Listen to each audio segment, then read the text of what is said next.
Hello，大家，今天呢是一支纯聊天视频，我想跟大家分享一下我最近经历的一些人生转变吧。其实也没有什么特别的，就只是可能我的这个节奏走的相对来说是快了那么一点儿。首先呢就是我结婚了，当然我没有戴婚戒啊，就是因为不合适，对吧？就胖了。其实看我视频比较久的朋友，可能对我的婚姻观多少是有些了解的。就是我是个对婚姻一直保持可有可无态度的人，它从来也绝对不是我人生当中的一个必须选项。而且我很幸运的是，完全没有来自于家庭的压力。我爸妈对我是不是要结婚、要不要生孩子的态度一直都是随意，你高兴就好。所以我会选择迈入婚姻这个门槛，是在清楚自己要什么的前提下，没有任何外界因素影响，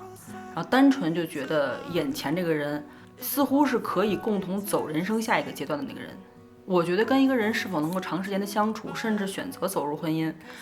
就很基本的两个决定因素，一个是你相处和生活在一起不累，然后二就是我觉得跟对方在一起，就是能够获得的正向能量是比负向能量要多的。我们俩性格是比较互补的，我是属于性格比较感性和冲动的，就是情绪来得快去得快，然后表达也比较直接一点。然后谢老师是偏冷静而且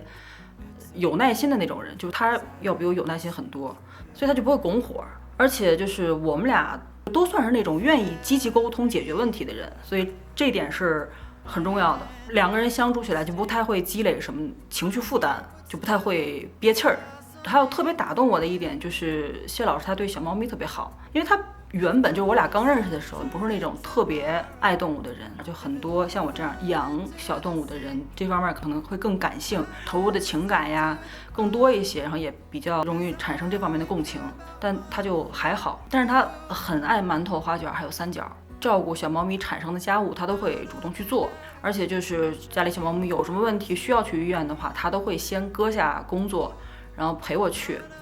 就当然他是工作时间比较灵活的，就是你只要出成果就行。然后就尤其是馒头生病离开的那一段时间，他是给了我非常大支撑的。这段时间是我们两个一起度过的。我当时是觉得就是说，幸好有他，让我能够比较平稳的，然后以一个相对健康一点的心态和状态去熬过那一个阶段。两个人在一起时间久了，其实就是要跟对方的缺点和问题相处。你知道，就是都有劲儿过了那个时候，就你一个人有万般好，就是他只要有一点是你真的完全接受不了的，那其他都是闲的。那可能比较幸运的就是，经过了一段比较合理时长的相处和磨合，我们就觉得对方的缺点就也都还能接受，虽然说也有各种各样的问题，但是都能调和，所以才有了一起进入人生新一阶段的共识吧。然后前段时间我们办了一场非常简单的婚礼，因为我是一个很怕麻烦，而且就是很害怕被迫社交的人嘛，所以就是只邀请了家人和最亲近的朋友，过程也是极其简短，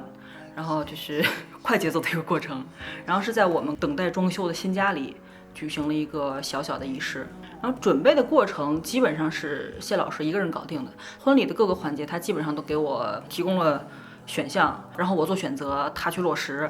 就很利索。然后整个婚礼的过程是我觉得非常温馨和自在的，而且也很简短，大家都不累，就很开心。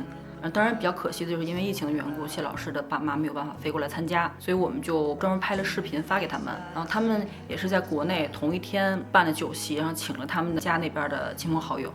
就是非常的和谐。我以后也没有这方面的事情需要去解决。总之就是这一趴进行的非常的和谐。于是我们就进入到了下一趴，就是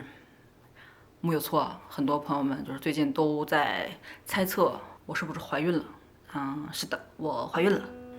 是不是能看出来？就是反正看着就像胖了，但我确实也是胖了，我胖了有个8公斤了吧，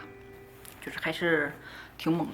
但是我要开心嘛，我要吃饱，我要吃好。反正到现在我怀孕是有5个来月了。其实一开始我当然是没有这方面计划的，看我视频时间长的朋友都知道我不喜欢小孩，就即便到现在为止，我也不喜欢小孩。反正就别人的小孩我没有，就是那种在路上看见一个小孩我就说哇好可爱，没有什么蓬勃的那个母爱迸发出来。就让我在以前在视频里面有聊过这个话题，但是我其实这1-2年的心态是有一些转变的，就尤其是，在跟我的一些朋友们相处的时候，我还挺幸运，就是我的朋友们还都是在扮演母亲这个角色的时候，完全没有放弃自己的生活的独立已婚女性们，就自己的生活都还是很丰富多彩的，并不是说变成了一个只剩母亲这个生命角色的人。我就觉得好像没有我以前想的那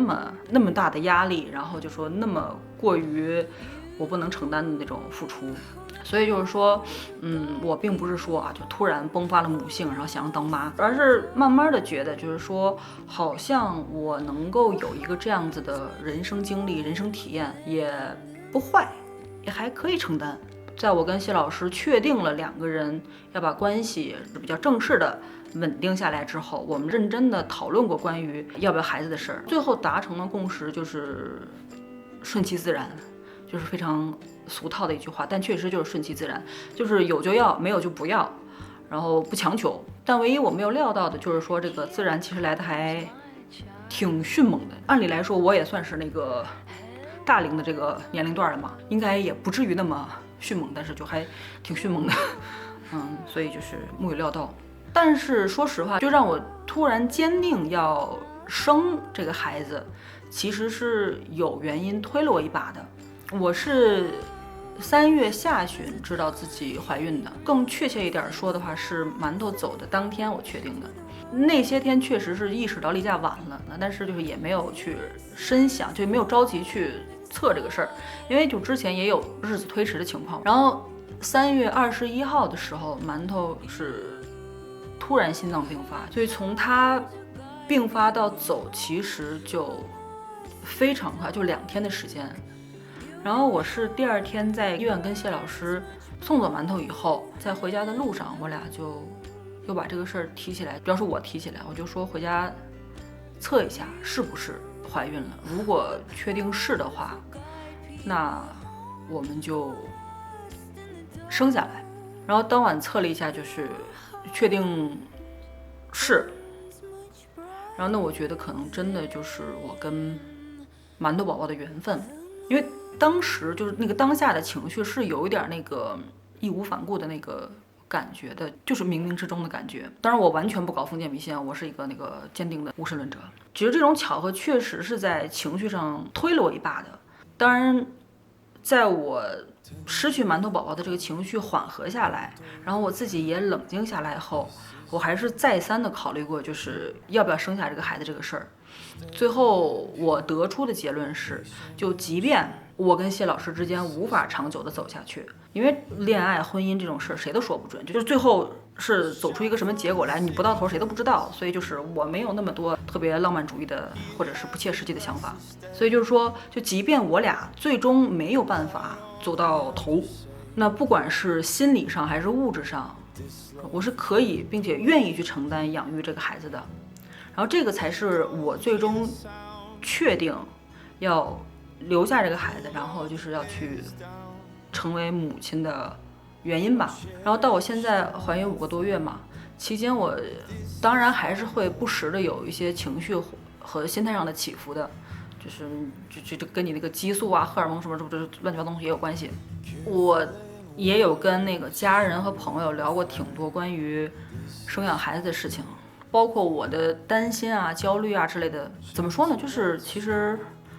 仿佛是没有我想的那么可怕，或者说没有那么复杂的。对，现在的心态就是说，你怎么养孩子，完全是取决于你自己，就是取决于父母自己的心态。你就好比我跟谢老师都不是那种太有追求的人，所以就也没有想培养个什么人中龙凤出来。然后最终他能够成长为一个身心健康、一个善良的人，然后有独立人格，然后有正常的好的生存能力，就很好。然后我自己更希望是用一个比较轻松的教育和生活方式，就不要太那个逼迫他，更加不要太逼迫我，然后去和这个孩子共同成长。就当然主要是我能够轻松啊，因为我自己在这个过程当中的体验和感受是很重要的。我觉得千万不要在怀孕还有生孩子、养孩子这个阶段丢失自己。反正就是我没有那么强的牺牲精神，就是谁都是一辈子，并不是因为我成为了母亲，我就要放弃我自己的人生，就大家一起轻松一点过。毕竟就是我要是有那个你知道成龙成凤的雄心壮志，我在自个儿身上就使劲了，我也用不着去逼他，对吧？我爹妈也没有逼我。所以就是说这方面我跟谢老师是完全很有共识的。然后像我现在什么吃喝呀、生活作息啥的，就除了是医生确定说了不让的，我都积极遵守，其他就没有人限制我，就是我自己也不会给自己增加一些压力啊，或者是焦虑什么之类的。我妈心比我还宽，就毕竟我们都是这么长大的，都是这么活下来的。然后谢老师他爸妈也是就是会关心，然后但是从来不干涉，就也不会就是那种过度频繁的那种要关心。所以我的心态还是相当轻松的。然后呢，就是在这里呢，我是完全没有任何要鼓励或者是提倡大家要结婚生子的意思，就大家完全不需要受任何人的影响，或者是任何人的要求去做自己没有准备好或者是不认同的事情，就自己生活的舒心自在，一定是最重要的。别人爱咋咋地，活好自己。然后呢，我觉得想跟你们分享的就是这些。我也不是一个特别擅长就是讲故事或者说细节的人，差不多就这样。反正以后慢慢视频里面还是会了解更多的嘛，如果你们感兴趣的话。反正就希望你们都可以用自己喜欢的方式去生活，或者说尽量去接近自己向往的状态。我们大家都一样。那我们下期 vlog 再见喽，拜拜。